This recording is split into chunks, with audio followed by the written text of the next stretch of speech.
Good morning students. Today we will start chapter number 12 time and motion. Time means समय, motion means गति, यानी समय और गति एक दूसरे पे कैसे डिपेंड होते हैं उसके बारे में हम इस चैप्टर में स्टडी करेंगे कि समय क्या होता है, मोशन क्या होता है. Look at the pictures given below. This is अमन. इस पिक्चर में आपको जो लड़का दिखाई दे रहा है ये अमन है. Yesterday he woke up at 6 in the morning. Yesterday वह 6 बजे सुबह उठा था. Today he overslept. आज वह कुछ ज्यादा सोया. He woke up at 9 in the morning. और वह सुबह 9 बजे जगा. अब आप इस पिक्चर में देख रहे हैं कि कल वो 6 बजे जगा था, आज वो 9 बजे जगा है. तो इससे रिलेटेड आपको यहाँ पे क्वेश्चन पूछ रहे हैं, will he reach his school on time? क्या वो आज स्कूल टाइम पे पहुंच पाएगा? No, he can't reach school on time. Why? Because he walk up 9 o'clock in the morning and school starts at 7:30 at sharp. Generally school 7:30 पे start हो जाती है और ये 9 o'clock जगह है तो कैसे पहुंचेगा टाइम से? नहीं पहुंच पाएगा, ये लेट हो जाएगा. Time is the measure of duration of event and the intervals between the occurrence of these two events. Time क्या है? मेजरमेंट है. दो इवेंट के बीच का जो इंटरवल होता है उसे हम टाइमिंग बोलते हैं. Our everyday activity depends on time. हमारे डेली एक्टिविटी टाइम के ऊपर डिपेंड होती है. The amount of time taken to perform a task depend on how fast we do it. जो टाइम की अमाउंट है वो डिपेंड करती है हमारे वर्किंग कैपेसिटी पे कि हमने वो वर्क कितना फास्टली कंप्लीट किया है. Need to measure time. Time को मेजर करने की आवश्यकता क्यों होती है? We do many activity in a day. Every activity has the right time to be done. For example, the school start at 7:30 at sharp. If we go earlier then we have to wait. If we go later then that we will be late. जैसे हम जो भी activity करते हैं दिन में उन सब में टाइम लगता है. आपकी स्कूल सुबह 7:30 बजे लगती है. अगर आप उससे पहले वहां पहुंच जाते हैं तो आपको स्कूल में एंट्री के लिए वेट करना पड़ेगा और अगर आप 7:30 के बाद जाते हैं तो आप लेट हो जाएंगे. So the time tells us what time of the day activity is to be done.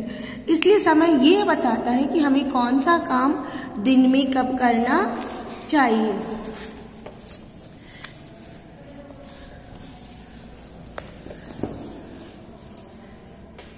In ancient times, people monitored the movement of the sun, moon and stars to know the time. प्राचीन समय में लोग सन, moon और stars के movement को देखते थे और टाइम को मेजर करते थे. Ancient Egyptian divided the day into 12 periods. जो प्राचीन इजिप्शियन थे उन्होंने दिन को 12 पीरियड्स में डिवाइड किया था. They use obelisk to track the movement of the sun. और उन्होंने सन की मूवमेंट को ट्रैक करने के लिए ओबेलिस्क डेवलप किया था. They kept track to sunrise and sunset and planned their daily activities accordingly. और ये ओबेलिस्क के द्वारा सनराइज और सनसेट्स के टाइमिंग को कैच करते थे, ट्रेस करते थे और अपनी डेली एक्टिविटी को उसके अकॉर्डिंग वो प्लान करते थे. They wanted shorter time periods to done make time for other activity during the day. With time को छोटे छोटे पीरियड में डिवाइड करते थे ताकि अपने दिन की एक्टिविटी वो कंप्लीट कर सके. Sundial were made which help in knowing time by observing the shadows it form due to the movement of the sun. और सनडायल बनाई गई जिसकी हेल्प से टाइम को ऑब्जर्व किया जाता है. शैडोज को ऑब्जर्व करके भी हम क्या करते थे, सन की मूवमेंट को ट्रेस करते थे और अपना टाइमिंग देखते थे. All these led to invention of devices that help people to keeping track of time. और इसके बाद धीरे धीरे टाइम को ट्रेस करने के लिए डिवाइड डेवलप किए गए. Keeping track of time. In olden days, people used devices like the water clock, candle clock and hourglass to measure time. प्राचीन समय में व्यक्ति टाइम को मेजर करने के लिए water clock, hourglass, candle clock का यूज करते थे. Water clock has based on the regulated rate at which water flowed from one vessel to the other. Water clock time को रेगुलेट करता था, जिसके अंदर ही जो वन वेसल से पानी दूसरे वेसल में आता वो उसका टाइमिंग पीरियड होता था. हाउ ग्लास है 2 ग्लास पल्स. आवर ग्लास के अंदर 2 ग्लास पल्स होती हैं, stuck one above the other, और ये एक दूसरे से स्टक होती हैं. One bulb was filled with the sand. एक बल्ब को सैंड से फिल किया जाता. That float to the lower half when kept upright. और जब इसे अपन सीधा रखते तो इसकी जो 1 ग्लास की सैंड थी वो बॉटम वाले ग्लास में धीरे धीरे आना शुरू हो जाती. The time taken by the sand to flow from one bulb to the other completely was monitor to keep track. और ये क्या है, ये सैंड जितना टाइम लेती इसके अंदर आने में वो टाइम ट्रैक किया जाता. Candle clock. Candle clock had marking that should be read to know the time as the candle burned. Candle clock के ऊपर टाइमिंग लिखा हुआ होता है. जैसे ही कैंडल बनती जलती वैसे ही इस टाइम को मेजर किया जाता. यानी कैंडल क्लॉक को जब अपन बंद करते हैं तो बंद करने के दौरान ये जितना लेवल जल गई वो उसका टाइम टेकन माना जाता. It was use to keep track the time during the night. Candle clock का यूज जनरली नाइट में किया जाता टाइम को ट्रैक करने के लिए. Then came the invention of clocks. और इसके बाद घड़ियों का आविष्कार हुआ. Before the invention measurement of time was not accurate. और क्लॉक के इन्वेंशन से पहले जो टाइम का मेजरमेंट था वो एक्यूरेट नहीं था. In 1656 Christiaan Huygens built an instrument called the pendulum clock. और 1656 में पेंडुलम क्लॉक को इन्वेंट किया कैरिस्टन ह्यूगेन्स ने. This device was much more accurate then the earlier clocks. और ये डिवाइस ज्यादा एक्यूरेट देता था अपनी टाइमिंग की जो क्लॉक्स थी कंपैरिजन में, उनसे ज्यादा एक्यूरेट टाइम प्रोवाइड करता था. It had a weight bob at its base is the timekeeping element. और इसके अंदर टाइमिंग एलिमेंट के रूप में एक बॉब हुआ करता था. The main advantage of this device was that it swung to and fro in equal intervals of time.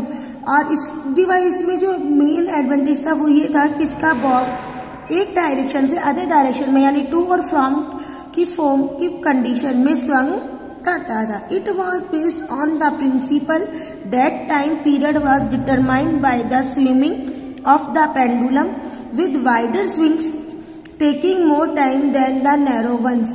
और ये टाइमिंग जो डिपेंड करता था वो पीरियड्स को डिटरमाइन करता था कि ये पेंडुलम कितनी देर में मूवमेंट करता है. But a slight change in the length of the string that held the Bob Altered the time recorded. This was when mercury pendulum was invented. और इसके अंदर थोड़ा सा चेंज किया गया और यहाँ पे स्ट्रिंग के बदले इस बॉब के अंदर हमने एक मरकरी यूज किया और इसके द्वारा रिकॉर्डेड टाइम मेजर किया जाने लगा. In this case the wait was the container containing mercury. और जो इसका वेट होता था बॉब का, इसके अंदर मरकरी फिल की जाने लगी. अब हम बात करते हैं यूनिट ऑफ टाइम. टाइम्स की यूनिट क्या होती है. जनरली आपको मालूम है कि टाइम को मेजर हम मिनट, सेकेंड, आवर्स में करते हैं. Hours is the biggest unit and second is the smallest unit. 60 second make से 1 minute, 60 minute make 1 hour, 24 hours से 1 डे बनता है, 7 डे मिलके 1 वीक बनाते हैं, 4 week makes 1 month, 12 month make 1 year, 15 days make a fortnight, 365 days make 1 year, 10 years 1 decade, 10 decade 1 century and 10 centuries became 1 millennium. तो ये थी हमारी timing unit. Measurement of time using periodic motions. Timing का use हम periodic motion के द्वारा time को कैसे मेजर करते हैं. An object is said to be in motion if it moves from one place to another. Object को motion में तब कहा जाता है जब वह वन प्लेस से अनदर प्लेस पे मूव करे। A moving object also happens to repeat its movement with in a period of time. और एक घूमता हुआ ऑब्जेक्ट, मूविंग ऑब्जेक्ट अपनी मूवमेंट को रिपीट करता है एक फिक्स टाइम पीरियड के बाद। If this movement is repeated with in equal interval of time then the motion is said to be periodic. और ये जो इंटरवल है, जब मूवमेंट होती है, अगर वो सेम टाइम पे रिपीट हो रही है तो इस तरह की मूवमेंट को हम पीरियोडिक मूवमेंट कहते हैं। जैसे आप देख रहे हैं डायग्राम में, ये जो बॉल है ये इतना इंटरवल ले रही है और इतना ही इंटरवल वापस कवर कर रही है, तो यहाँ से जाने में और वापस यहाँ आने का जो टाइमिंग है वो इक्वल होगा और इस तरह की जो मूवमेंट होगी उसे हम पीरियोडिक मूवमेंट बोलेंगे। Some example of periodic motions are the to and fro movement of pendulum.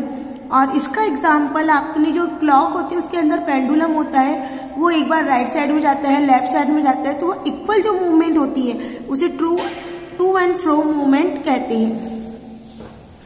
Simple pendulum. A simple pendulum has a bob hanging at one end of a string. Simple pendulum के अंदर धागे से एक Bob बंधा हुआ होता है।